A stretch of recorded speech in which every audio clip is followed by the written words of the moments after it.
And I put do this in this text.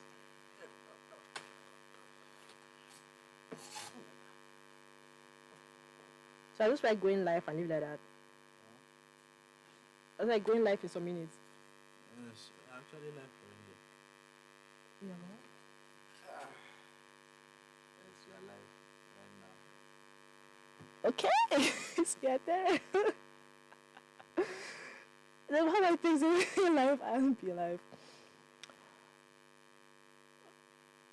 I understand. Alright. Okay. Hello, ladies and gentlemen. Happy Wednesday. Welcome to the E-Reports. And today I do something very, very different from what we usually do.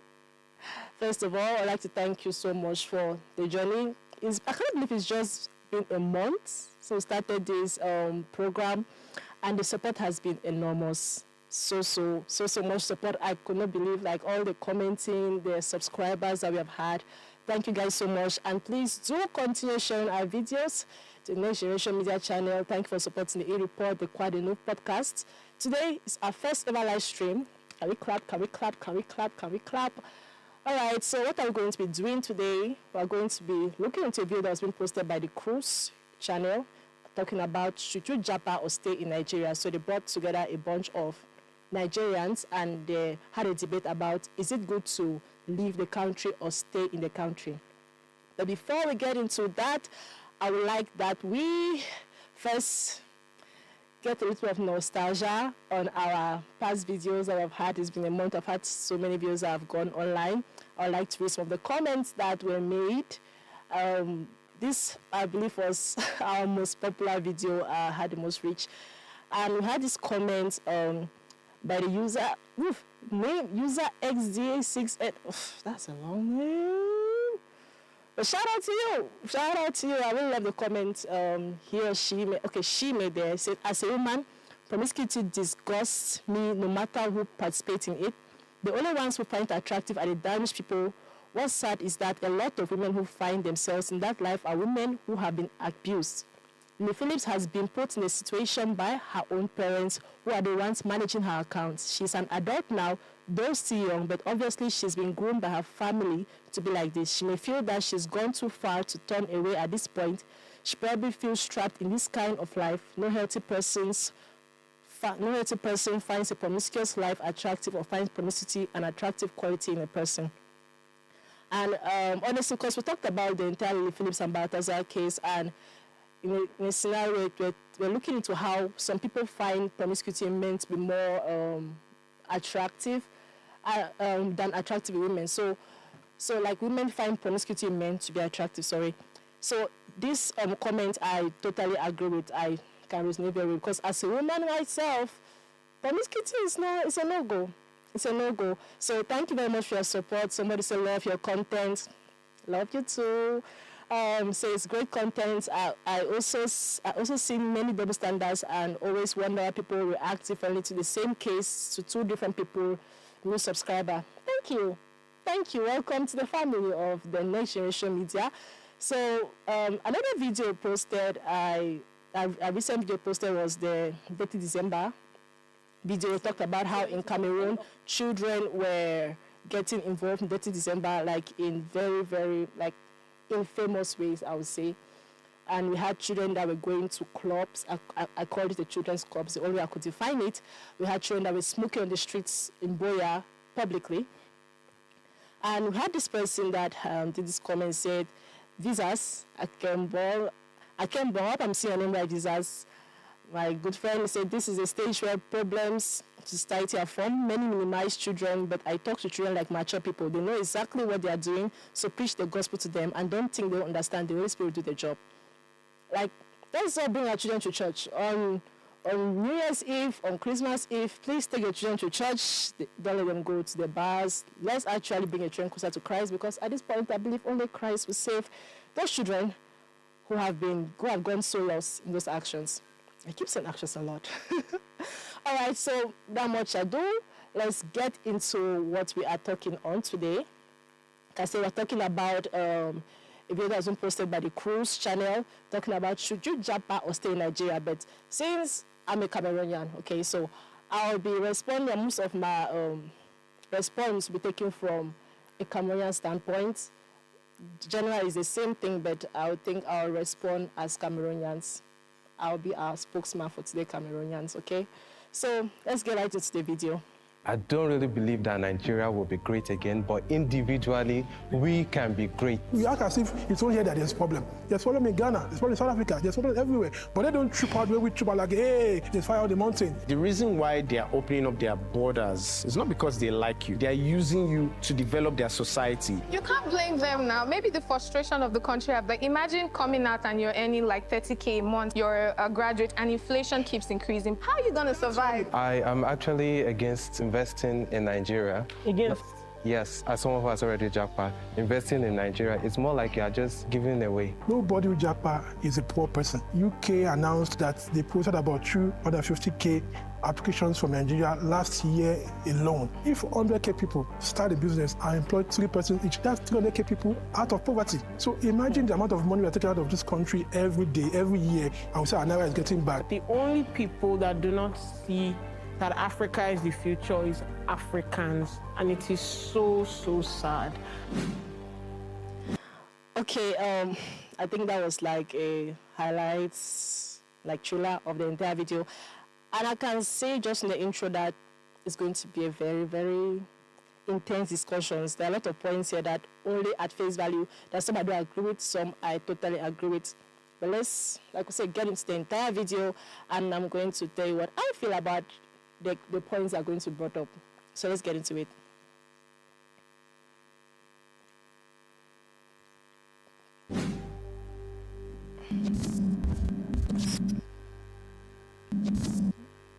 I like the tense Here music. are the prompts we're discussing on today's episode. Please signify if you agree with the prompt. People who japa or migrate are selfish. I would say selfish in a way. I think that they are trying to chart a course for themselves away from a country that has failed them. So it's like, if Nigeria can't help me, I'm going to help myself. But then here's where that selfishness, even though it seems like a good thing, can be a bad thing. The countries that you are going to were built by people. And everybody's always criticizing the government. Government is really just a collective of people. If Nigeria is going to be better, it's going to be built by people. Like the Japa wave is seriously affecting our economy as it is right now. Nigeria has one of the highest youth populations in the world, yet our young people are leaving. Ideally, we are supposed to be a productive nation because we have the highest youth population in the world. Anytime someone wants to migrate to another country or place is inherently selfish, because you want to migrate for greener pastures. In the 1920s, America had an open door policy when people from all over the world was migrating to America. You had a lot of Italians and Irish. In the 50s, 60s, there was a come to the Commonwealth to UK, come to the motherland, where you have the Caribbeans, Indians, even Africans come to UK to build Britain after the Second World War. And migration is not a new phenomenon. I'm like a second generation British citizen. My mom is a first generation. My parents moved back to Nigeria in the mid 2000s because the country was better. With other UK Nigerians or American Nigerians moved back because the country was better. Now, those same people are moving back to those countries because the country is not the same as it was. All they come here and do in this December is because the country has failed them. Okay, the very first point, the people who Japa and migrate are selfish.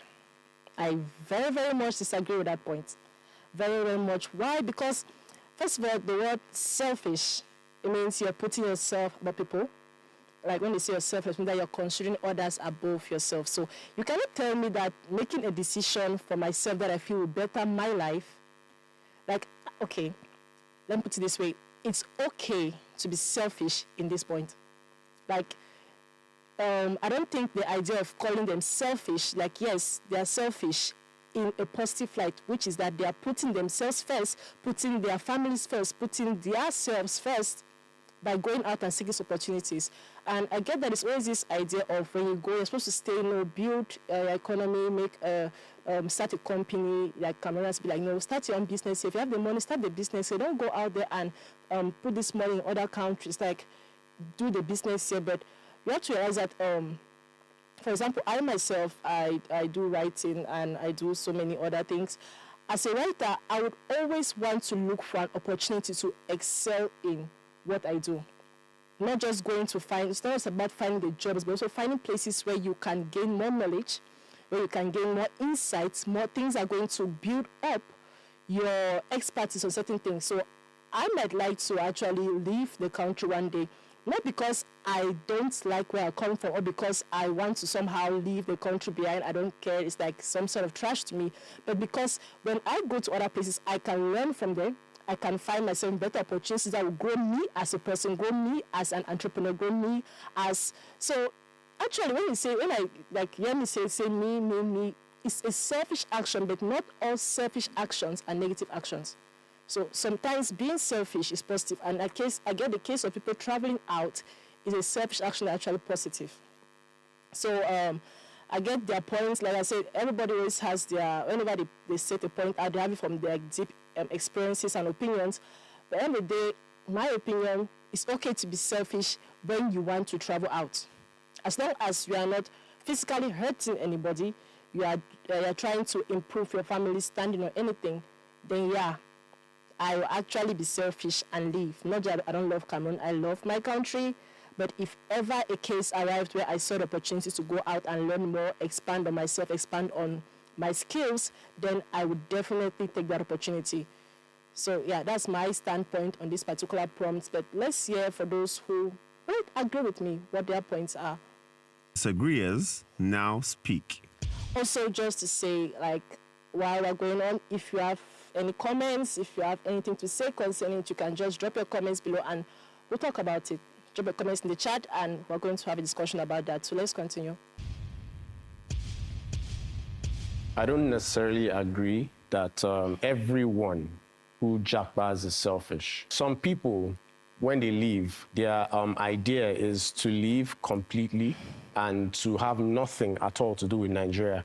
But there are other people who actually go abroad for the sole purpose of educating themselves and advancing their careers. That is noble. It's now down to them to decide if they are going to use everything they have learned to come back and help their fellow countrymen. My name is Olukayode Ajayi. I'm a writer. I'm on the side of stay in Nigeria. The only reason that I would want to Japa is to go abroad, upgrade my qualifications, get a master's degree, and potentially gain some work experience, enhance my skills, and come back to be a difference maker in one way or another. I feel like there's a lot more people today that have leave. Before we get her point, like, I totally agree with him because, like I said, a writer myself, there are limitations to what we can learn per se as Cameroonians, per se in our setting in Cameroon. There are limitations to what we can learn as a writer. So I believe other countries can provide that extra force I need, extra education I need to become a great writer, because everyone is looking to become worldwide. And you cannot really become worldwide if you're focusing on, if you're limiting your education rank. So it's actually okay. I would actually love to go pursue, gain more knowledge. If the opportunity comes, I find a job that is high paying out there, why not? Why not? But then, like I said, he is more focused on you go out there, you gain the experience, and you come back and you help your fellow countrymen, which is actually a very noble action, I would say. That have been born abroad and then they come back because they feel like there's a need to. So much of what Nigerians today are enjoying is as a result of someone who has traveled and has seen something and is like, oh, I think this thing is amazing. I think I want to bring it back. There are some people too who like travel and don't want nothing to do with it. People also change their mind too. For me, I didn't travel because maybe I didn't want to come back. It was more so a thing of convenience and it was more like a family relocation. But I never stopped talking about Nigeria because I grew up here. For someone to say that I'm being selfish because I traveled, I just think that's a little bit too intense. I wouldn't want to call them selfish. I like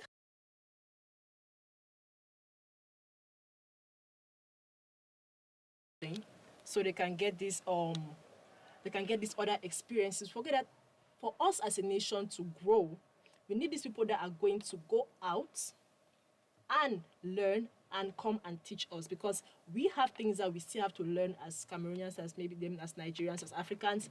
So it is not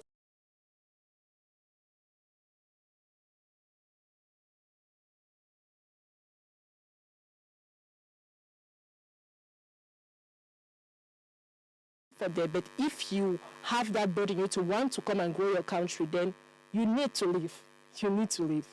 Selfish. They lack some information about what they are doing and what they are meant to do. I did a research a few months ago and I realized that UK announced, correct me if this figure is right or not, that they posted about 250K applications from Nigeria last year alone. These are people that applied for visa, and probably many of them are Japa people. Nobody with Japa is a poor person. Those people are millionaires. Because to Japa, you need at least 5 million naira. Ticket alone is about 3 million naira. Now, these are the people that you need to build this country. Now, with 5 to 10 million naira, that's where my problem is. Why do you think of Japa if you have that kind of money?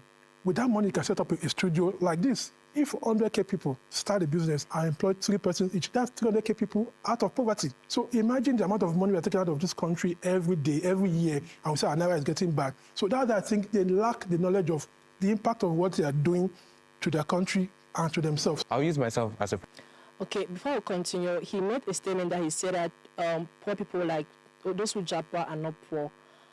And I will very much disagree with that, because I don't think most people that go out for good, I don't think you be in Cameroon and like have the millions, the billions, and living this very comfortable life. And like, no, I want to go to US. Most people that do that, maybe they want to go for vacation. It's true, some do have all of that and still want to settle abroad. But look at the majority of people who actually end up leaving the country, people who need that push, who actually are, I'm not call them poor, they say, but they actually need to go and find that greener pasture. And I think we should very much look at when we say poor, what do we actually mean? Is it like they're on the streets? I think he's referring to the average person, because most people that Japa are average people. Not that they have all the money they want or they are living on the streets, but they have certain necessities that they cannot meet based on what the society is providing them with. So, for example, let me take myself. If I'm to leave this country today because maybe an opportunity presents itself or anything I want to learn, scholarship, whatever, I most definitely will not have the money at hand. Like, I don't have the money at hand right now to leave. Like, so he can actually refer to me as just part of the poor people per se. I don't have the money at hand, but people pull together resources when they need to actually travel. So it's not necessarily the fact that these people that travel all are rich, but they pull together strings to finance this travel. So his point doesn't really sit right with me. As another person, he does have some wisdom and whatever, but I feel like on that particular point, he was way off, because he just categorized a whole group of people and just called them like, okay, everybody that Japas is rich, and they're just being selfish because they are rich and they're living. But no, actually, people that are poor pull together strings so they can live and make their families better. That's what I believe. A practical example, I had about 5 years of experience as a nurse. My salary was not up to 70K. How much is a bag of rice? How do we afford rent and all? And I got the opportunity to go to England and work. My employer did everything. They paid for the flight and all. So why would I say no? One way or the other, being there, I sort of support my family. In one way or the other, also boosting the economy here. We traveling out is not being selfish. It's just that we want to do ourselves better. I don't really believe that Nigeria will be great again, but individually, we can be great. Not the country itself, but we individually can be great if we determine to.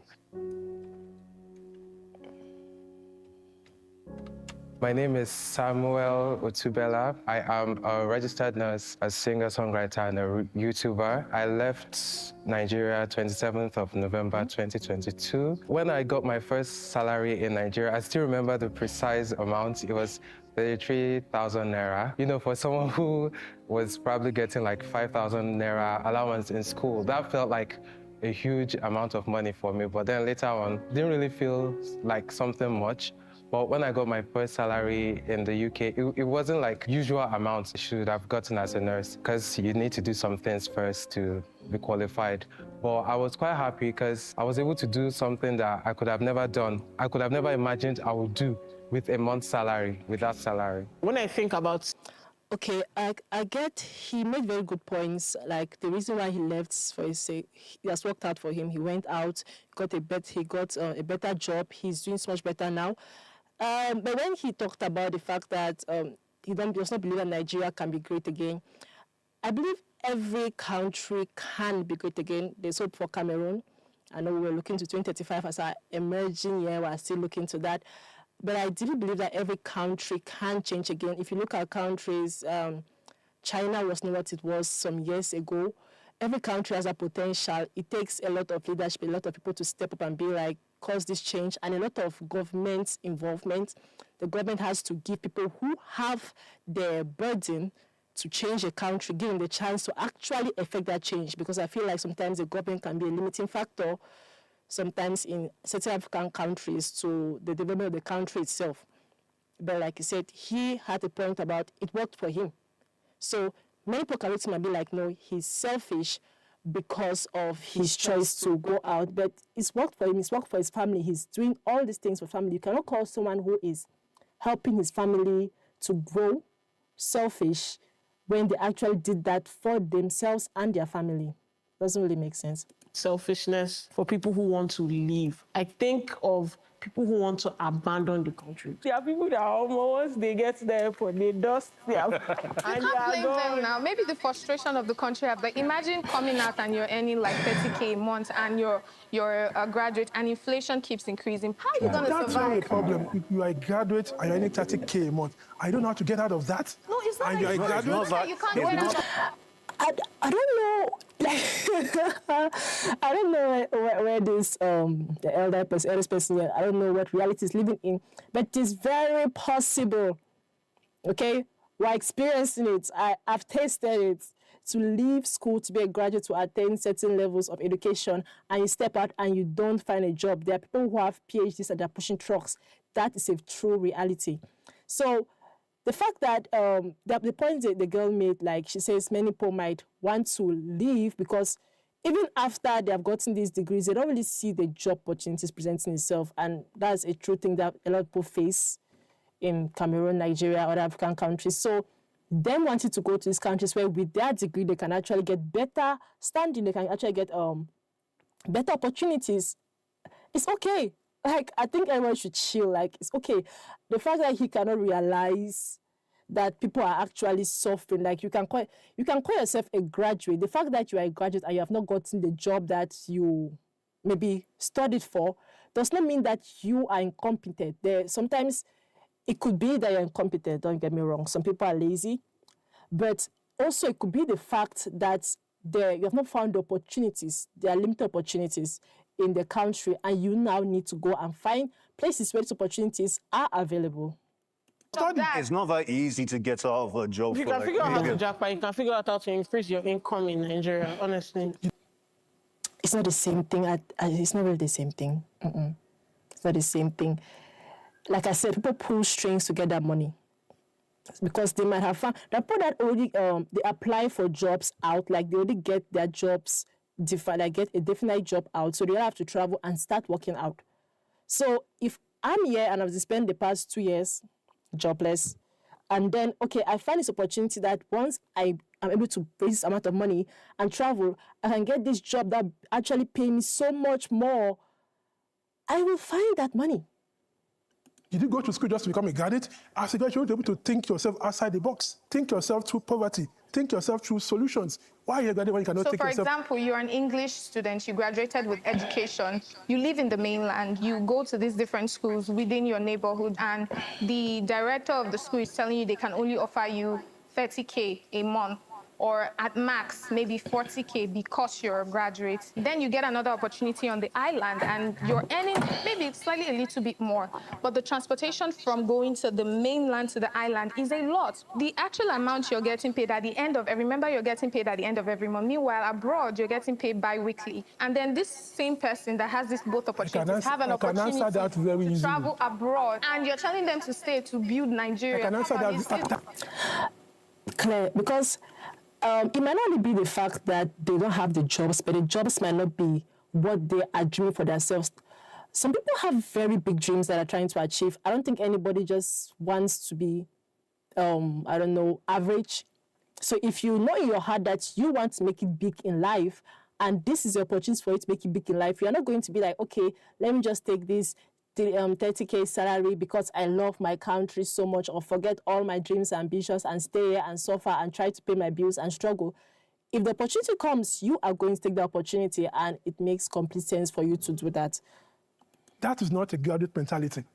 If you are thinking of, oh, employee, get a job, that's not a graduate. A graduate is meant to foster and produce solutions. As an English student, a graduate, you could start in your own school. Those schools don't have the funds. You can start from somewhere. On the other hand, you can start a YouTube channel, teaching people English. You make your money. What if some people don't? Start from where? I think now one issue with this man, his point of view is that he is making it seem like getting a job is building an empire, building a company. Like, he just feels like you just need to have it in you. Go and do it, young lady and gentlemen. Don't want to be in front of the camera. They don't want to speak. Yeah, it's not everyone that has It's not their passion to be camera content personnel. creators. They probably studied the wrong course. Studied something better then. Okay, even doctors. Some doctors are highly underpaid. Yes, and they've studied Everybody's 7-6 underpaid. years.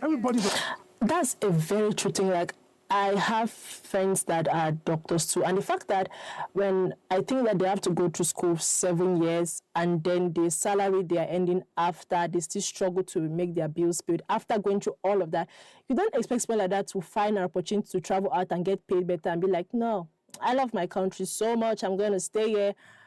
Like, it is actually a humble thing, a noble thing to do, but you don't need to make people feel like they are villains for not choosing to forgo their dreams to build a country that is not favoring what they are trying to achieve with their lives.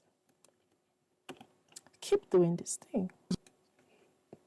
Underpaid in Nigeria. Teachers abroad, it's not like they're earning a lot of money. So the point I'm trying to make is, here in Nigeria, wherever it is that you are, you have to understand your environment. She doesn't have to teach. What if that's her passion? So she should kill her passion because the country cannot afford. I can count on my fingers 10 people I know that started in just one room. Today they have big schools. Big things start small. Too much of employee mentality. Nobody wants to be an employer. Nobody wants to be an entrepreneur. Not everybody wants to own businesses. That is the problem.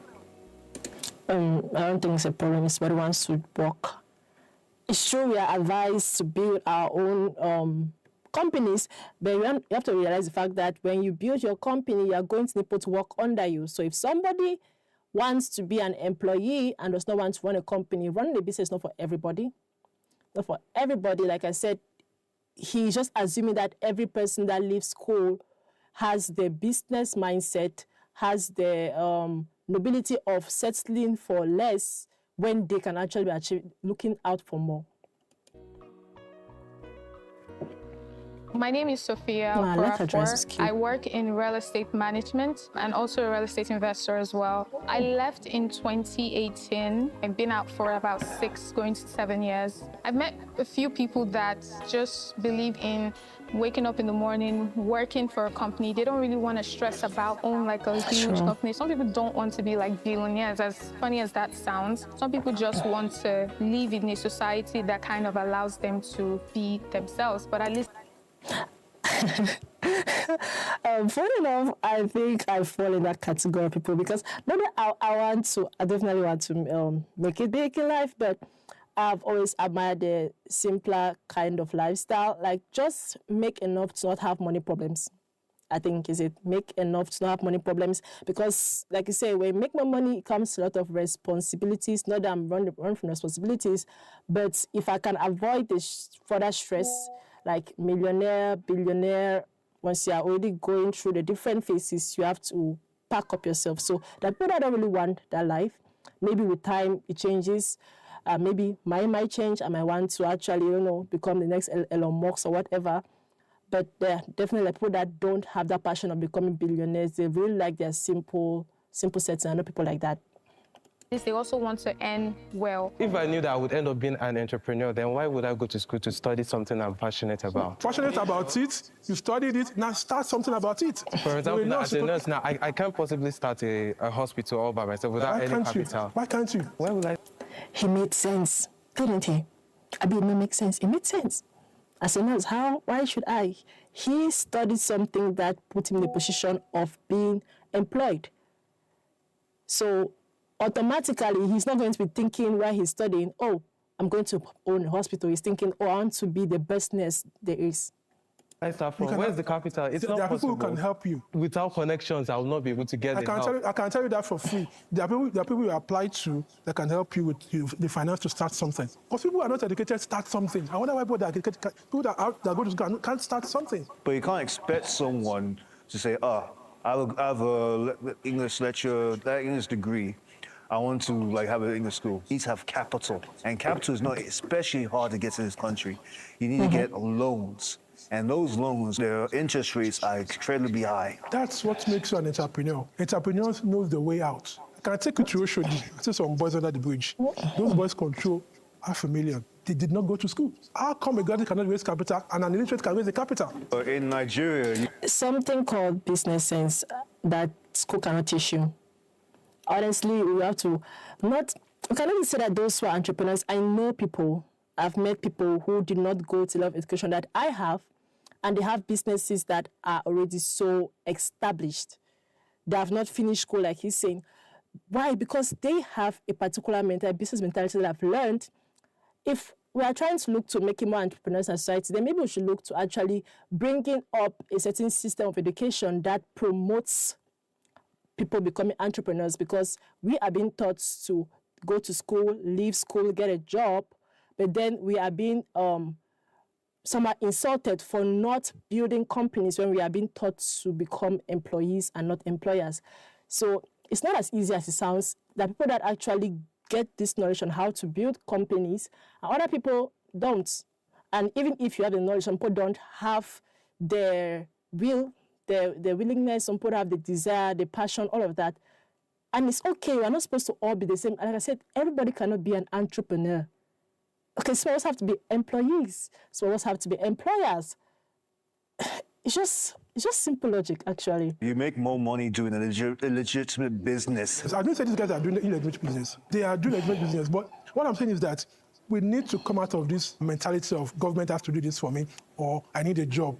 Nigeria have enough working class. We need entrepreneurs to boost this country. If you are smart enough to get yourself to Japa, you are smart enough to chart a reasonable career path for yourself. Thank you. That's the point. And Smart. do well. I don't think you need so much smartness to Japa. As I don't think that there are many people or agencies that have people process their documents to travel out. So you could probably not have gone to, not even finish your advanced level, but still find an agency that can use your skills and find you a good job out of the country. So it's not that you are dumb and that's why you are, say, not able to get a job and everything. And the fact that you are smart, you should be making the jobs for people. But you might reach a particular level of education and be looking for more. And somebody that might not have reached that level of education can still find that opportunity. Staying connected to is priceless. And here at Cruise, we have something super fire to help you with that. Lemfi. Lemfi is a fast and reliable application that allows users to send money back home to family and friends. Nigeria and these 22 countries can receive money from Lemfi users internationally. Unlike other platforms out there, Lemfi is inexpensive. They have pretty low exchange rates and zero transfer fee, which means the people you care about can get more for less. Come on, show them some love this December by clicking the link in our description to download it now. Also, we've got something special for our Crusaders outside the country. Come closer. You guys get £5 for free when you sign up with our referral code CRUISE. Let them know who sent you. Now, let's get back into the episode. Japa in or Mike. Okay, so that application might help you. You might want to check it out. Say Lemfi, I believe. Yeah, so I want to check that out. I really love this channel, Cruise. Like, their discussions are always very interesting. Grading makes you a second-class citizen. That's a tough one. I think it's obvious, like my story earlier. I think everybody agreed, and yeah, it's just true. Like, when you move to another country, you are not the top priority in that country. You're like a second-class citizen. To actually be the point where you are actually seen as some of a first-class citizen, you have to do a lot, like put a lot of impact in that country for other people in that country to see like this person will take you like your ass, even if you have got their citizenship. You are now an American citizen or whatever, or a German citizen or whatever, for you to be the point where when people see you, they don't first see where you came from, they see you as part of them now. You have to actually do a lot to be recognized that way. So most of the times, yeah, that is the truth. Yeah, like racism, like you just know that you're not here. And another thing that I even want to mention is like when you travel, your children lose touch with your culture and where you are coming from. Your children will be lost because they can't speak their language, they don't know the culture that they are coming from. And even the people that they are staying with and the country that they are living in will never accept them as their own.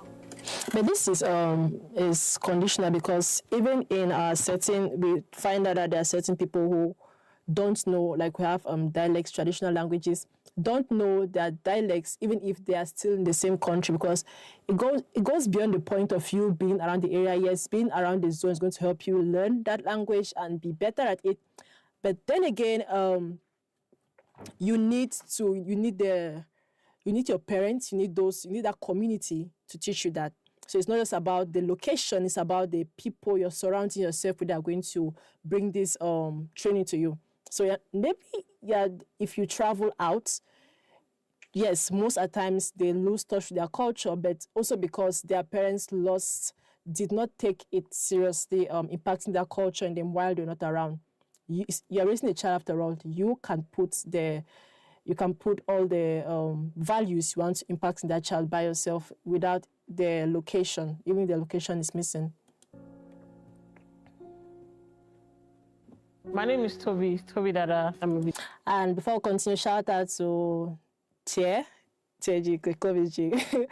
Claire, I see your comments in the top chat. Thank you for joining us today, and let's get to the video. Geographer, and I am on the side of stay. If you have family and friends abroad, they will tell you some of the horror stories of what they are going through. It's like there are some people that they are collecting money from their family members here to pay their rent. They won't tell you. There are problems everywhere. If you can find a way to succeed here in Nigeria, it is that same level of grit that is required to succeed wherever it is in the world. If you're not educated, you don't have productive or bankable skill, by the time you travel, you're going to be working in McDonald's. The same quality of life that you have there, it's not going to be that different. It's just that you have lights. No matter where you go. Okay, first, before we continue, she made a lot of good points, but also she mentioned that like people that are out there still suffer a lot, but like she said, for example, you can work in McDonald's.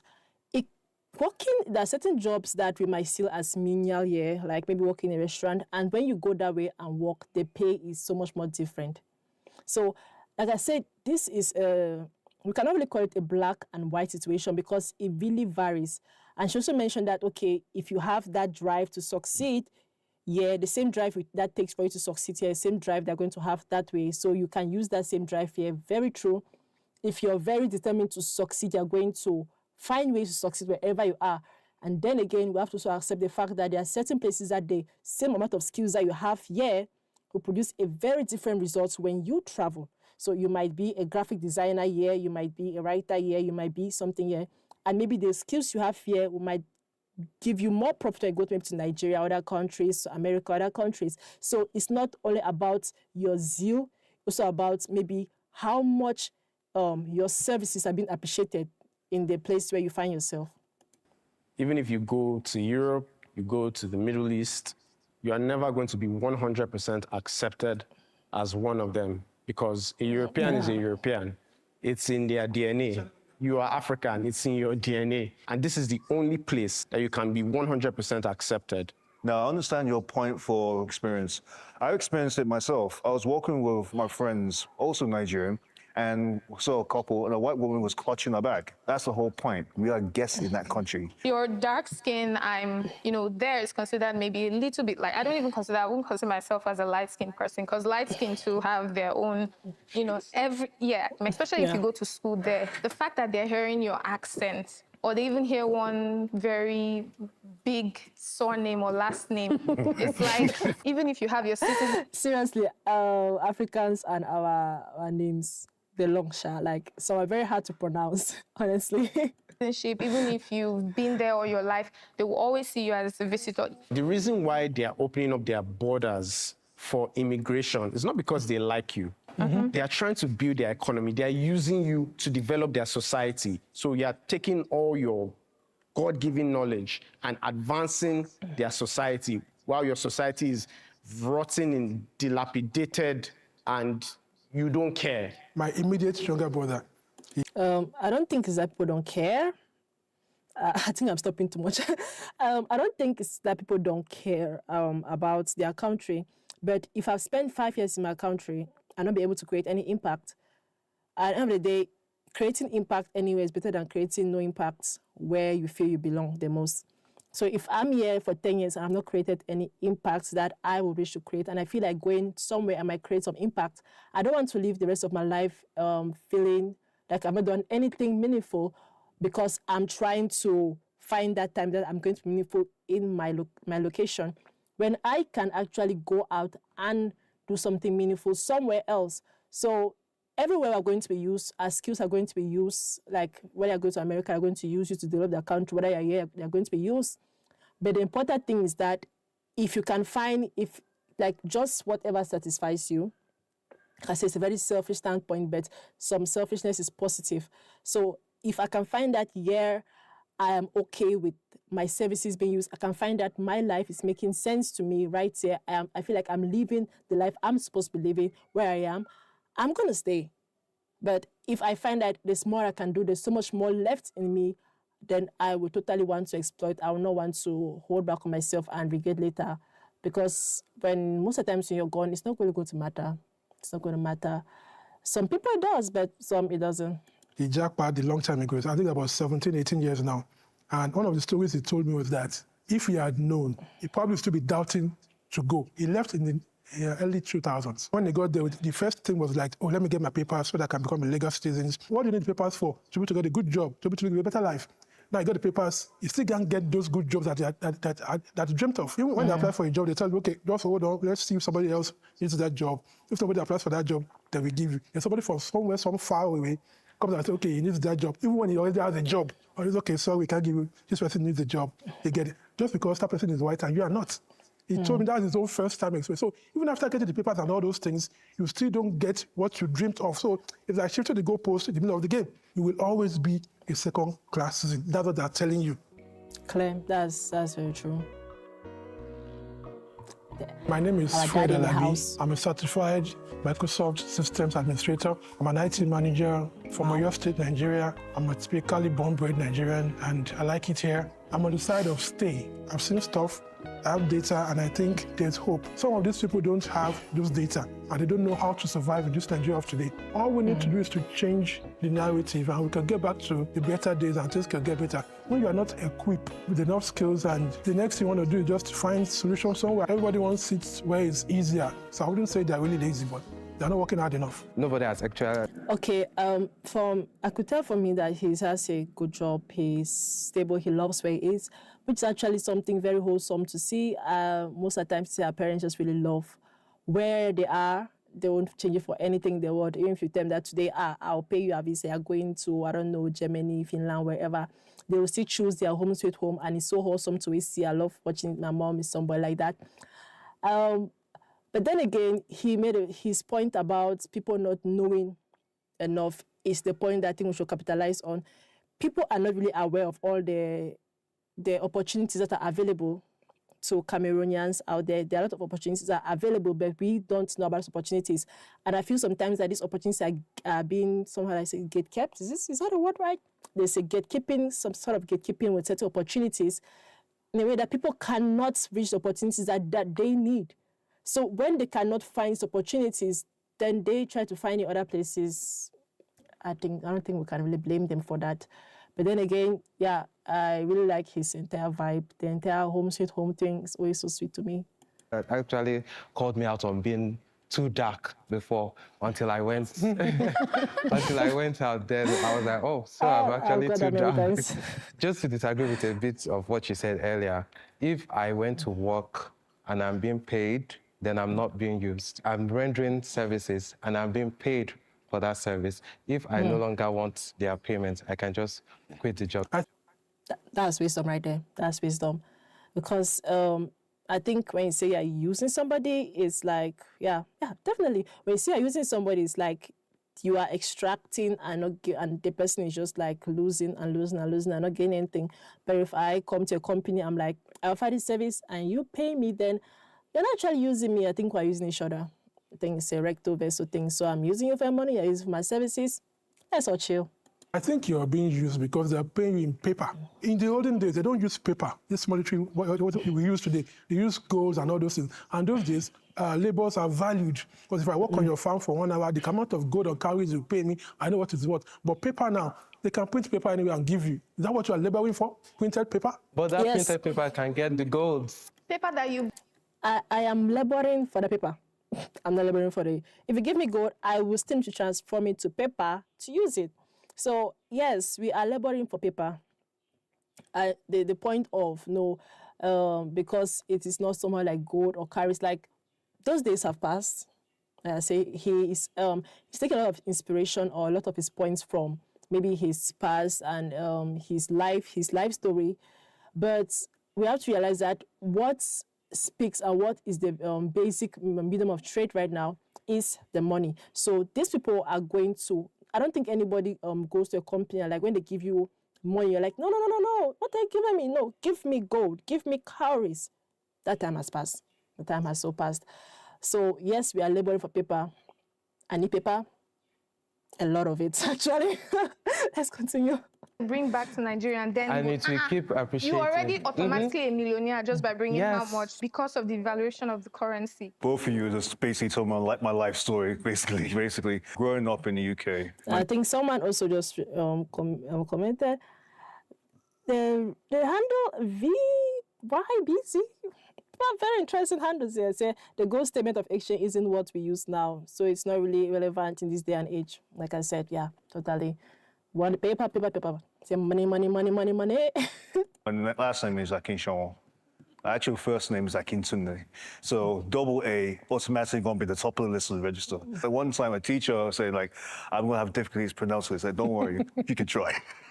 I was the only black kid in school at one point. I had like a photo, school photo of me, positioned right bang in the middle. I didn't notice it. I was like until like 19, 20. We all made jokes about it anyway. The Western countries are not native to us, so they have every right to not treat us the same as they treat the people first when it be us. 2012 season, when John Terry like racial abuse Anton Ferdinand. And Anton Ferdinand is mixed race, but he's also brother to Rio Ferdinand. And there was lots of visceral between back and forth between that. So if the football players can get it, why wouldn't I get it? No point in saying make a second-class citizen is school fees. So in the UK, the home students will get like 9,250. For international, it's 2 times the price. Honestly, I don't blame them. And you won't blame them because country. it's their country. There was a time, I think it was 2012, or around like a London university took their license of taking international off.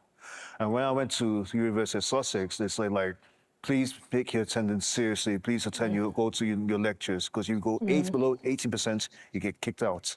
Not from the school, from the country. What would they tell the UK students? 8% you get kicked out. You get kicked out, you go back home to where you live, basically. It's not only outside of Africa that we get treated as second-class citizens. Even in Africa itself, like Egypt, you can get treated as a second-class citizen just because you have a Nigerian passport. Even in Nigeria, for example, the school I went to, the indigents are to pay this amount, non-indigents are to pay. See, it's a natural thing for human beings to behave that way. This is what I agree today. So, and that's a very true point. Like, on the case of a second-class citizen, it's not only when you leave and go to another country. It's like when you go there, like it's like standard. You're going to be a second-class citizen. But even in our own country, like in Cameroon, like we say, Cameroon is Africa in miniature, means that what we are a country of diverse people. We have a lot of cultures and traditions. then we tend to find out that in some cultures, you might be fine as a second class. Not second class, but like you'll not be seen in the same regard because you are not maybe the same culture, the same language, the same denomination. Like there's so many things that could make you in somebody's eyes as second class, not just like where you came from, the country you came from. Because even in Cameroon itself, you might want to go and get a job somewhere, and someone who is maybe from a culture prefer to hire someone who is from their culture than you, because they feel more, like, say, comfortable. Like they say the whites will feel more comfortable, I guess. They might feel more comfortable or more trustworthy to other people that are of the same country as them. So it's not really something, so it's like somehow standard, I would say. It's like what it is what it is. So it's not only like those when we go to these countries, like they are ill for us as second class things, because we ourselves tend to have that mentality of seeing other people maybe as second class or not up to our class, or not up to not gaining favor in our eyes because they are not what we wish that they were. So yeah, it happens in other countries, happens even in our country as well. Please, let's say it this way. It's a natural phenomenon all across the world. We do the same thing to ourselves, even here. Even here in Lagos, they tell you are not a Lagosian, you don't belong here. So it's only worse when you get over there, when you know you probably shouldn't be there. Our passport is one of the worst in the world. Why wouldn't it when we keep going to their country? See, let's look at it. Let me spread the scenario for you. You have a family, it's tough in that family, and your kids keep going to the next door neighbor to beg for food. What do you think the neighbors will think about you? At the point they're going, hey, stop coming here. You keep coming to beg for food every time. See, we are trying hard to get things done here too. So go fix the problem. We have our own problems too. There's a problem everywhere, but we act as if it's only here that there's a problem. There's a problem in Ghana. There's a problem in South Africa. There's a problem everywhere. But they don't trip out where we trip out like, hey, there's fire on the mountain. I agree there's a problem, but let's fix the problem. Hold on a minute. If you're not subscribed to the channel, here's the perfect time for you to smash that subscribe button and like the video if you're enjoying the conversation so far. Now, let's get back to the show. Nigeria. Also, I'm just going to take this time to say, if you're following the stream, please do like it. Okay, subscribe to the Nigerian Social Media channel. If you're joining us for the very first time, and drop your comments. I'm going to be looking at your comments and reading the comments as the show is going on. So stay tuned. Let's get back into the video. Nigerians abroad have a responsibility to send money back home. Say. My answer to that is a bit kind of nuanced. So, I mean, like, remittance of foreign currency is a huge source of foreign currency, right? Crude oil is not really doing a lot for us. Send money to your parents, do all of that. You're helping the economy. Even though you have left us, that's something you can do. Invest. Tech space is popping right now. Like, foreign companies are coming to Nigeria to set up VCs. Right? Be part of those funds. Like, I feel like that's a good way you can really contribute to Nigeria's economy from there. I don't know about other people, but someone like me, I did not want to leave, but I had to leave because of my situation, family situation and stuff. I have to send money to support my parents, siblings as well, and a few good friends. Before you leave, you know how you left home. So that would have prepared your mind. Okay, when I get there, make some money, send some money home. But then there are some people that are entitled. Maybe they need money to take their babes out. They will send you a DM like, oh, I need money for this. There are some people that I could suspect that this person is doing well. Why asking me for money? So I'll just speak with some of other friends. Okay. And then they'll be like, oh, this person is doing okay. And one way or the other, I would find out he actually didn't need that money. He just wanted it to flex. So I don't have responsibility to those kind of people, but I have responsibility to my family. I think there's a responsibility that comes with it, especially if you did not take or you didn't fund yourself to go there. A lot of times, most people who travel also leave their parents behind, their aunties, and I believe it takes a community to, you know, raise a child. So there's no way if I'm sending money back, I'm not thinking about my aunties that lived with me, also thinking about people that also have it not so easy here as well. So to me, I think it's a responsibility. Even if it's not a lot, I would still give, but not to the ones that feel entitled, of course. You know, so. Kind of disagree. Okay, before we get to disagreeers, I'll just state my own opinion on this. To say, can Nigerians abroad have the responsibility to send money back home? So the way I see it, everyone has responsibilities. We have responsibilities to my family, I have responsibilities to my friends as well. True. We have the if you say someone means something to you, then you would feel obliged to, or just in your own good conscience, want to help them, help your family, help your friends. So when I leave, it's not like my responsibility is to send money back home. Like if I don't have any family here, I don't think anybody's going to receive their money. So the responsibility is not actually of sending money back home. The responsibility is just of continuing already what you were doing while you were here. Just a continuance. Because I think people feel like, okay, when you leave, now, like, the responsibility has to be heightened. And that's something that happens because when people travel out, okay, now, everybody in the family, your distant cousin, your distant relative, your friend you have not spoken to in 10 years, because you have traveled out, feels like they're entitled to you sending them money because you're living abroad. But no, my responsibilities are just, it's a continuance. So all the responsibilities I have now are going to continue. I'll just be at a better place of fulfilling these responsibilities. I might be at a place of helping more people. It's not more of a responsibility, but more of actually my love or my regard for these people. So I don't think it's like when you say responsibility, it's not like you must. Because honestly, every day, your life, your choice. But I don't think it's just like you continue doing what you have planned to do. Because if I leave the country and I'm like, I want to take care of these people, I want to help this friend, help this family member when I leave, then I would fulfill that not necessarily as a responsibility. It could be like my family, but also because of how much they matter to me.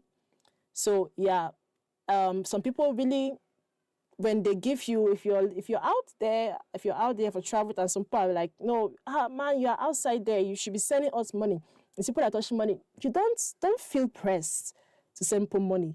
Like they say, it's already difficult out there when you travel. People have to realize that when you travel, it is actually very hard to gain grounds there. So you should feel the need, or any sort of action or help you send back home should be out of, I have this burden in me to help my family, to help this friend.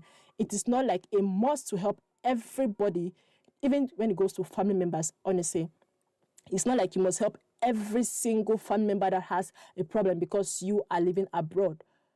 Okay, you just need to help in your own good conscience, in your own love for them, extend a helping hand where you cannot do it or where you feel like you're being used. Please do step back. Please do step back. Agreeers, now speak. I would say it's not a responsibility because they work for their money, they earned it. If they could choose to spend it on cigarettes if they want. They could choose not to send any penny home.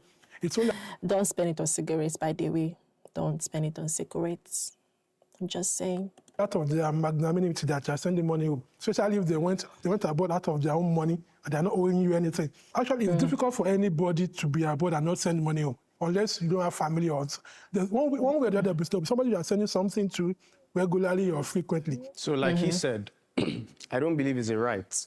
But if your family members are in need, in desperate need, that's when I'll say, yes, then you should send to them.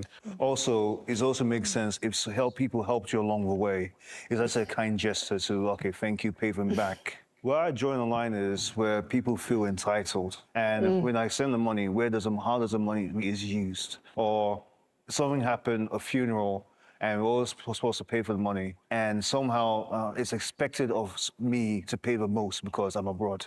I will feel slighted in a way because I'm making money here. What are you doing over there? When you talk about... Okay, so definitely, like I said, every day, you sending money back home will always, like the people you send money back home to, always depend on their value, how much you value these people. So you cannot know that you as maybe someone in maybe Cameroon and having a relative in, let me say, the UK, want to be upset at that person who you have never met per se, because there are people that maybe they have their relatives abroad, their aunties, uncles abroad, and they get upset like, this person is not sending me money. Like, you should understand that these people have certain responsibilities that they have that way themselves. You cannot put some sort of now like a heavy weight on it that they must do this. It's not a must. They are doing some things out of their own will, out of their own love and compassion. So for example, if you're in critical need of money, the things that they will actually show up if they are like of good conscience, I would say. If you're in critical need of help, they will show up for you. But it's not like you want to buy a new handbag. Oh my God. Auntie, send me money, I need to buy a new handbag. Like, that's not it. So it's also understand that the responsibilities will have limitations. And always be depend on the value of what you're asking for first, because it depends what you want to use the money and do. Money is hard to make.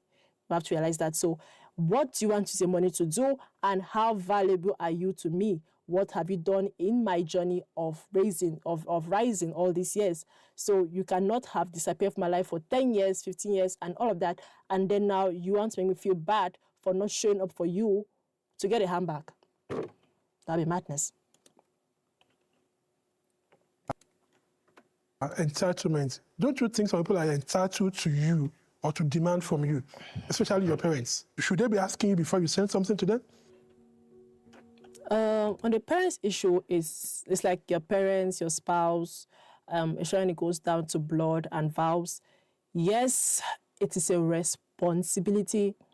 Your parents, you should not be there. Your parents are like beg you for money. I feel very ashamed of myself if I was at a good point and I had to watch my mother beg if she needed something and she knew that I was capable of providing, and I know that I am capable of providing it. End of the day, it also looks like the parents should understand that maybe that child is not in a place to provide what they are asking for. But if you're in a place to provide something, I know your parents need this, maybe they need to pay for your other siblings' school fees or whatever, then yeah, it's your responsibility to show up for them as their family member, as their spouse, it can vary with friends, but then again, there are people that are close to you, like your family, the people you love, your spouses. You have the responsibility. If you're seeing that this person means this much to you, then you have a responsibility to prove that through your actions. Like you say, if you love people, show your actions. So the action of giving is one very, very big example of the affection for people. So if you're out, you would actually feel the responsibility within yourself to show up for those people financially. My name is Jeremiah Kishawan. So I was born in Nigeria, but I was raised in the UK, and I came back to gain work experience. So I'll eventually leave the country, go back to the UK. For parents and like siblings, it will make sense to send them money because you grew up with them, they raised you and they took care of you. Yes, it's someone like a close friend helped you. I'm more inclined to help that person because I only see that person do well. And also working in Nigeria, found that sense of entitlement, and that's where I like sometimes draw up a line, basically. When it comes to those kind of people, they're entitled. I think they are naturally entitled. Families, parents, they're entitled. It's a matter of if you have enough to do it. If you don't have it, you can't kill yourself. So when it comes to them investing in Nigeria, I've seen a lot of people invest in Nigeria and they're having problems. That's a whole topic on its own. Sending money down here for businesses, I think they need to be careful. When you want to send money here, send money and forget it. Not sending money and monitoring the money. That one, you will crash. I am actually...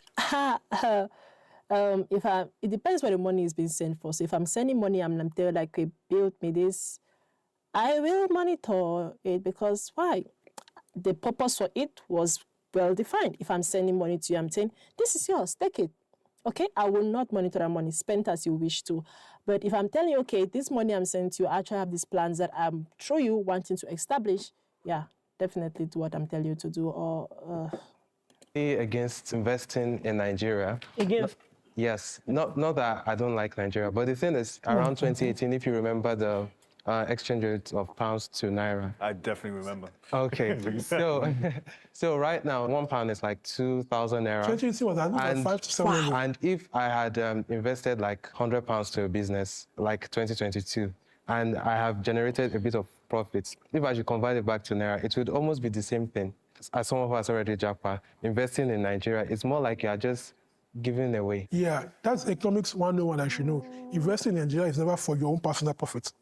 Because when you convert the money back to your currency, it's like, it doesn't worth it. You are investing to help your people or to help your country, not because you want to make profit. But I think it's always good to just have something in your home. It is very important, something to fall back on. Because you don't know tomorrow you might decide you want to come back. What are you going to come back to? Yeah, especially owning a property is very important. I've seen people lose a lot of money trying to invest wrongly.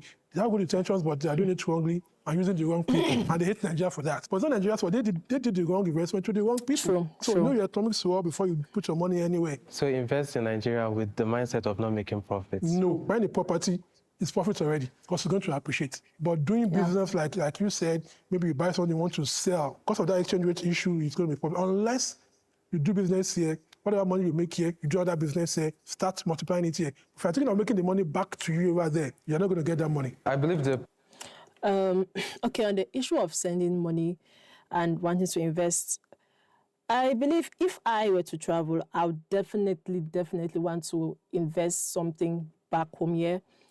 For two reasons. I might want to do it, okay, because I'm at a position where, like, if I have enough, I want to do a position where I can actually build jobs for other people. But then again, there's a point of making profits in different countries. It's always good to expand your, how can I say, profit line or something like that. So if I find a chance where I can make a good profit in Nigeria, I can find a business. I'm not going to think about the exchange rate per se, because I will leave that money here and allow it to be to a point where it actually benefit me. Because there are companies that are in Nigeria. I cannot say that the companies that make billions in Nigeria are poor. Okay, if I invest and I'm looking to make a company that's going to be turning out billions with time, I'll not be looking at the exchange rate at the start of everything. I'm going to look at it when it reaches that point when returned back to me is substantial, but like it can do a lot for me. So yeah, it's actually a good idea if you have the business set out, you have people you can trust to look at that business, because you will not be here yourself. So those are two things to, I think, put in mind. If you're being charitable, then definitely don't be looking for profit in it. If you're going to make profit, then think about the business properly. Like you said, housing is a very good investment, and definitely find people you can trust with the money.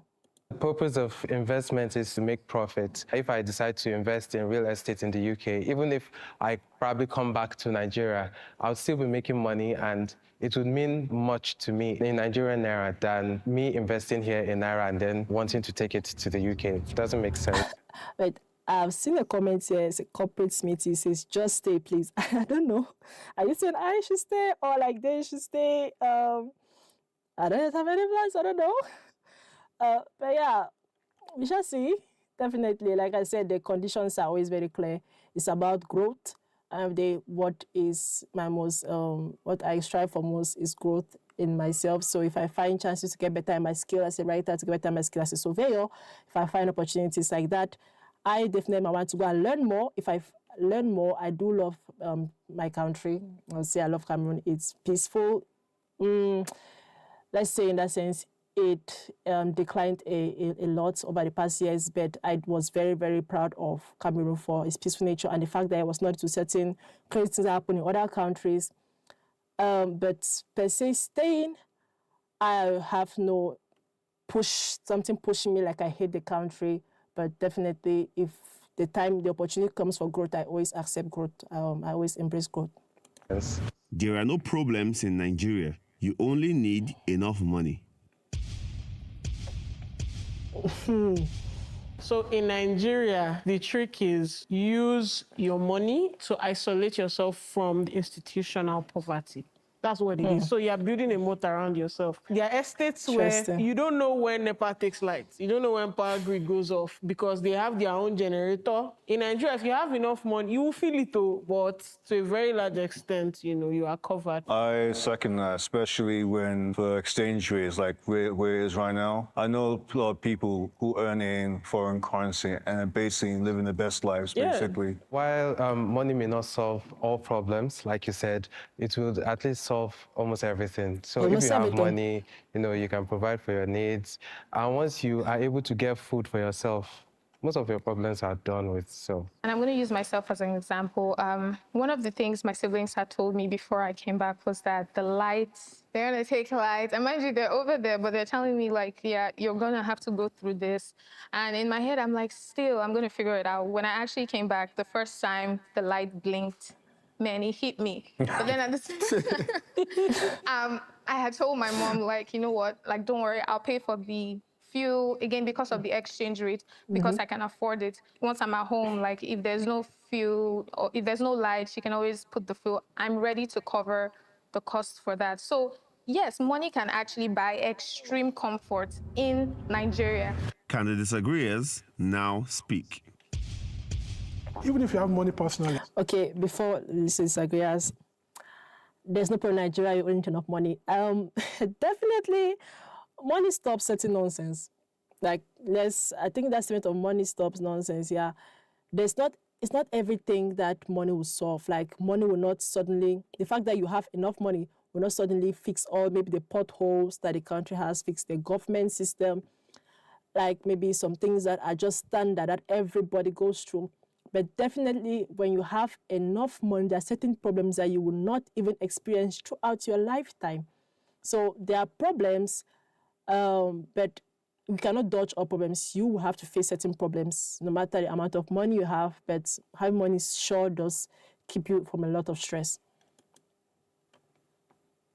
I can tell you some personal problem. You won't drive on the road alone. Even if you have a Lamborghini, they won't clear the road because of your Lamborghini. You still need that keke on the road that will scratch your Lamborghini for you. You still got to get to bank, you still have to probably queue up or something. You have to queue up filling station. They won't show the filling station and open it for only you. You have to queue up to buy your fuel. You said to the... Maybe Davido or like Whiskey or someone. So you will not queue, you just jump queue and I'm there. We'll buy You the will be fuel. surprised. It will happen right in front of your face. Like I said, this man is such a sweetheart because I feel like he's so hidden from certain realities that we face now. Like we was talking about jobs and everything, and him now not realizing that there are people that they will not go through certain things that you go through because their money will take you out of the situation. Like there are certain problems that you go through on a daily basis. Someone does not ever go through that problem. Why? Because he has the money that takes him out of that problem. You've not seen when they've closed the gate in the filling station, but some people still enter. That's true. There's VIP treatment. I agree with that. But not forbid another NSAS or No, a pandemic. VIP. I remember during the pandemic, I couldn't get my phone out because when you put it on, somebody is begging you for money. And somebody that is so dear to you that I can't ignore this person. But you yourself, you are under the pandemic too. The best problem in this world, I'm not taking care of my money. Take care of policy. Let's say today they say fuel go back to 500 per liter.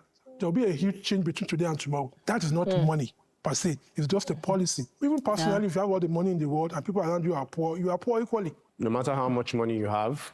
No. If you have all the money in the world and people around you are poor, you have all the money in the world. You have all the money in the world.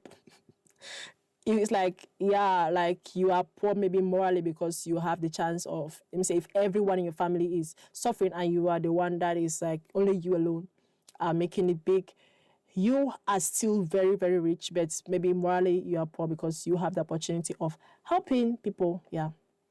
You're still going to drive on the roads of Nigeria. There are potholes. If you are speeding and you enter a pothole, your car will somersault. You'll probably end up in a ditch. A couple of years back, I can't really remember what airport that was grounded because there was terrorist attack. Imagine you took a flight to that state now. Your plane was grounded. The train incident, the Kaduna to Abuja train incident that happened, you took a train. Oh, you're balling, you have money. That happened and you lost your life or you lost a loved one. You are in a high-rise building. You think you're living your best life. You're living on the 26th floor. And it collapses. That happens a lot in Nigeria. You think money is going to protect you from the things that are happening around you, but I don't think it will. You will still experience Nigeria in one way or another. Most of the things you have mentioned. Definitely, like I said, money cannot stop the world from going around. That's what you should understand. It cannot stop it from going around. It cannot stop you from having cancer if your diet or whatever is caused you to have it. But there are certain things that money will help you with. Like if you get the cancer, money can definitely help you with the treatment. But if you don't have it, well, so definitely money cannot solve every problem. I think the issue is like enough money can keep you away from enough problems. I think that was where I can conclude this on. Natural hazards. That is anything that can happen to anybody. Have you all noticed something recently that when you are driving your car, some kids just come and start dragging your side mirror, or God, madam, begging for something. You realize it's on the rise these days. Even with your money, you can't deal with that. You give them now. If you have the money. Give them, there are plenty. Like if you have One money, is you there, won't one is mind there, one giving is there. There are them. plenty. And when you wind down, they put their head inside there and you can't shut your window again. You do like Davido, you tear one star, throw it outside. Then you're inviting more. There is still hope for Nigeria. When it comes to issue of like, you know, maybe I think I first saw when I came to Yaoundé, street kids. On that topic, like it's actually, you feel a lot for them, sympathize a lot. I don't think anybody with a conscience wants to see other people suffer in that light. But then again, there's always these rumors that it is dangerous to put yourself in that situation of extending to them, because there might be people that are watching you and looking at you whether you're an easy target to steal from you. At the same time, if you feel confident enough, if you feel touched enough, you might want to do that to help them. But then again, there's always this fear of what if this is somewhat of a trap. Yeah, but if there was a way to get this of the children, that would be very, very, very, very helpful, I believe. Nigeria.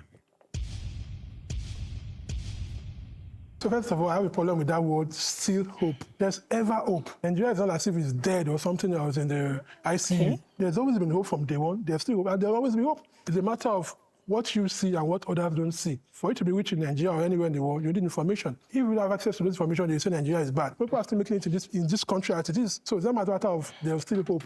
It's a matter of you finding your own hope and making things work for you while you are here in Nigeria. I believe there's hope. If you look at other nations, let's say, for example, China, around the time we got independence in 1960, I believe we're more or less on the same level. Nigeria was expected to be this African hegemon, maybe not on the same level as the Western powers, but would have a say on the international stage. But that did not play out that way. If China could come from nothing to challenging the United States and the Western-led world order, why can't Nigeria do it? Let's look at the United Arab Emirates, Dubai. I'm sure we've all seen pictures of what Dubai was in the 80s, in the 90s, a desert with a few buildings. And look at Dubai now, the most attractive destination. There's always hope for Nigeria to be better. To answer the question of whether or not there's still hope for Nigeria is a matter of perspective. The growth of a country or an economy, it's constantly shifting. Like 100 years ago, the US was not a world power, right? The collective of countries that were world powers were in Europe. There were a series of events that led to the US becoming the world power, right? And I believe that Africa is the future. But then the sad thing about Nigeria and by extension Africa is that the only people that do not see that Africa is the future is Africans. And it is so, so sad. Nigeria is going to rise. It's not a matter of whether or not, it's just a matter of when. Why this thing is so sad for me is that I may not see Nigeria rise in my generation. And that's just the truth. And that's the reason why a lot of people are Japa. The people who chose to stay and thug it out here in Nigeria are the ones that would have built generational wealth and are the ones that are going to be employing your children and your children's children by the time, things turn around. Can the disagreeers... Okay, talk about hope for the country. First of all, every country, like I think I mentioned this earlier, every country has hope. Every country has a hope. Like, I do believe it is very, very possible for Cameroon as a country to reach unbelievable heights of progress and of civilization, of development. And like I said, it's a matter of when will it happen. But for us to reach that when, the time frame for that emergence to occur, or that what we are looking for Cameroon to become, like maybe similar to the Western world or greater than that, because this is possible, will depend on what are we doing. It's not just about, is there still hope? It's like, what are we doing? Like, you cannot stand and hope like, I just hope it's going to get better. Like, what are we doing? What are the steps that the government has put down and be like, okay, this is how we are going to work in the next coming years? How are they? Because I believe also something I want to say is that most of the times the government makes all these plans, of we're going to develop and do this and this and do that, but they don't tell us how we can play a part. Really, this is what we are planning to do, and this is how the cities have to help. I believe that's what other Western countries do, because when they make out these plans to advance, they also put out to the citizens to play their part, because it's not just the people in government that are going to carry the entire economy and take it ahead. That cannot actually take us further, because we have to see that, okay, when we give them that position to think and strategize and, okay, put their steps to going forward. They have to now throw it back at us and be like, this is what I've thought about. Okay, this is what we have seen is going to be best for the economy. Now, we need you to do this. We need you to do this. And then follow up on making sure that that is done. I think it's the follow-up processes that are really lacking. That is it's always lacking the advancement of any country, because I believe everybody has amazing ways for a country to develop and everything, but it's always of how well do you follow up after you have set the steps. Now speak. Dubai, they made the oil resources, made use of oil resources. Now they can do anything they want with their money. But what we do in Nigeria is we don't use our resources well. You have the Kansawi or Ogoni people. In that area, the people are suffering. The place is so polluted they can't drink or fish there. We have lithium in the north, we have gold in the north, but the people are the poorest. I had hope until after. Okay, I just have to say it. I love his accent. I love the guy's accent. I just had to say it. I like his accent. It sounds very sweet. It's ours. That's why I lost all hope, basically. Every political leader we have now is associated with the political leaders in the 60s. Hope is like, you don't know when it's going to happen. And honestly, I think when NSAS actually happened for the first time, I actually thought that was actually when people came out and really protested. And that protest was very, very, like, inspiring. It was, like, everywhere around the world. And in that moment, for me, like, I was thinking, maybe this is going to probably be, like, the real break. Because most countries, even the U.S. today, the Black people in the U.S. had to protest to be able to gain their freedom from slavery. So you're thinking, okay, maybe if you do protesting and all of that, maybe the government or whoever is in charge of Nigeria is going to actually hear you. And instead, it's like they do the opposite. Like, in that moment, if somebody tell you, have hope in Nigeria, does that even make any sense to you? I think we need to define what you actually mean by this hope. For many of the Gen Z generation, their kind of hope is when Nigeria will be like UK or when Nigeria will be like US. Hope to me is when I can come out of my house, I'm safe, I can afford the things that I want, electricity is stable. To me, that's hope. Ever since Like I said, this man, he's so simple in his wants. And I believe that's why he's so, he has a lot of comfort, or he's already contented in a lot of things. But he did make a good point, like our hope should not just be the fact of wanting to be like this. We should also look at what we want to be of ourselves. Like we're saying that if we just, it's nice to have role models, like we can take other countries as role models to work on. But then again, we should not lose ourselves in the process of trying to attain the level of these other countries. Was little, as I can remember, my parents have been saying things like, oh, back in the days it was good, this and that. Hopefully Nigeria will be great again. And to my age now, I'm not that old. It's like it's just getting worse every day. And, you know, we keep praying and doing everything, but nothing is changing. And that's why I don't think it can change anytime soon. I don't think there's hope for now. For now.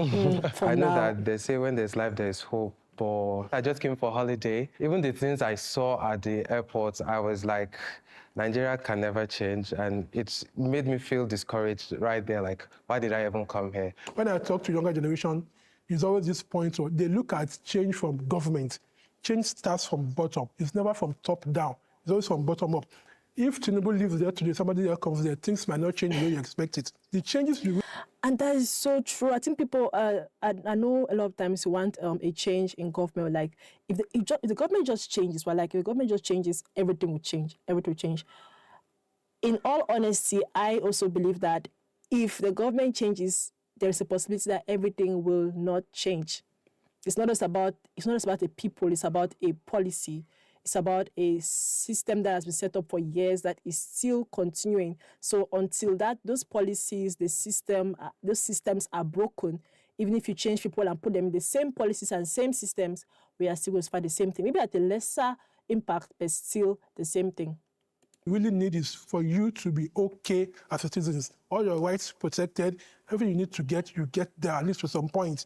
So if you fight for that change that you want, you will get there. So protest, to me, is the key, but it's not the only way. To me, personally, I don't like this democracy. But I think it's not meant for Africans. If you have good policy in place, things will change. We can foster and bring the change that we want if we keep hanging and knocking on the door.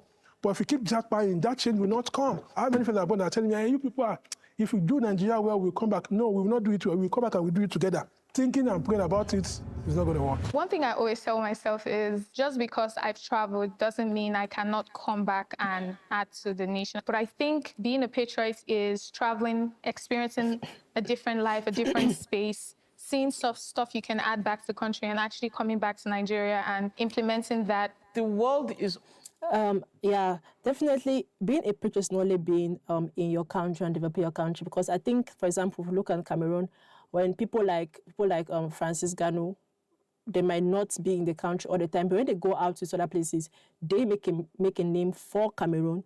They brings attention to the country. So we should not be so upset that people are trying to leave, because when these people leave and go to other countries, they get to make this image. When they get to a particular point, when they are successful and they are well recognized, they get to bring attention to their country. So you have people like maybe Francis Ganu, Bianca, all these other people that have gone and making a name in other countries. So we might be, them leaving might have looked selfish initially, but now when they are doing all these highlights, you see immediately we are trying to affiliate ourselves with them, trying to say, okay, this is a Cameroonian.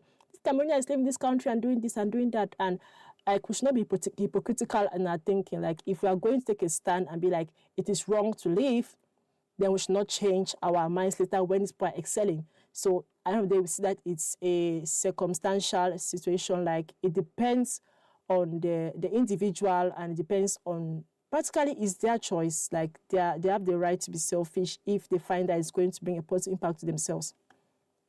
opening up. We all know you don't have to be in the UK to be earning pounds. You have to be in the US to be earning dollars. It just depends on how you position yourself. For anybody who is planning to Japa, it's worth it if you plan everything. You have to know your why when you're traveling. You have a very focused mindset too before you travel, because a lot of times you get there and get caught up with like different things and lose touch of why you're actually there. Stay away from anything illegal because it's not worth it. It's only those people who travel through legal means that can actually enjoy the benefits of Japa. At the end of the day.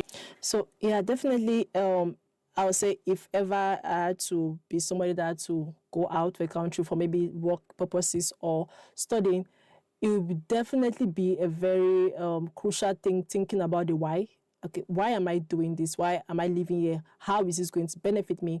Like, you don't just wake up and, I think that's where the hate comes from. Like, if you just leave your country without any concrete reason, you're just like, let's up and leave this country today. Like, that's actually, I think, a very stupid idea, a stupid thing to do. If you must leave a country, if you're leaving a country, you should think, okay, why am I doing this? How would this benefit me? How would this grow me as a person? Not just because I want to just change. Like, you might go there and find some serious frustration in the other countries that you go to. So before you're leaving your country, like you say, the devil you know is better than angel you don't know. So if you're feeling like this place is somehow frustrating for you, it will be totally stupid for you to just take random and rapid decisions and go to somewhere that might feel more frustrated. People that leave their countries and end up being trafficked, becoming sex slaves and all of that, go to countries where they are now put as slaves, sold out, become laborers, and they start regretting going there, because in their going there, they never thought about the why, the how, where are they going to be. So there are many questions to ask yourself, and really, like they said, avoid illegal activities. Very, very important point. It depends on you. I have my convictions, you have your convictions. Just make sure you have your head screwed on straight. If you have successfully jackpad, don't abandon your country. We've come to the end of today's episode. I hope we've been able to find some level of understanding amongst each other. First of all, thank God. All right. I think that was a very good episode, wasn't it? I loved it. I love the entire thing. I think we should do more of this. Definitely do more of this. If you have any particular video that you want us to look into and talk like this one, then please do suggest that in the comments. We'll look into that. But like, I think we've learned a lot from this. I've learned a lot from this entire discussion on like their potentials in traveling. And if I want to, what will I want to look into? Definitely I've learned from them. And I think maybe I've stated some few points that might have helped you. So yeah, I'm so sad it's already ending because it might have been our first stream, but I really, really enjoyed it. Definitely, I'm going to do this again. So thank you for joining us. I'm really, really so thankful for all those who were commenting and joining us throughout the entire stream. And yeah, for now, we are going to be saying goodbye and see you next time. Make sure to subscribe and like Next Generation Media channel. See you next time. Bye.